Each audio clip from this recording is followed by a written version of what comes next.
புதுமைகள் ஆயிரம் நடக்குதுங்க, புண்ணியம் பலவும் கிடைக்குதுங்க. புதுமைகள் ஆயிரம் நடக்குதுங்க, புண்ணியம் பலவும் கிடைக்குதுங்க. புதுமை புனிதரின் கருணை இது, புளியம்பட்டியின் பெருமை இது. ஆமா, புதுமை புனிதரின் கருணை இது, புளியம்பட்டியின் பெருமை இது. டிக்கெட்டும் முழங்கட்டும் நம திருத்தல பெருமை, தித்திக்கும் மனிதருக்கு நம்ம அந்தோணியர் கருணை.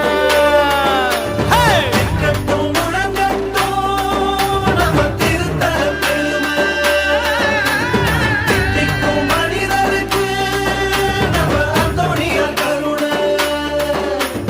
புதுமைகள் ஆயிரம் நடக்குதுங்க, புண்ணியம் பலவும்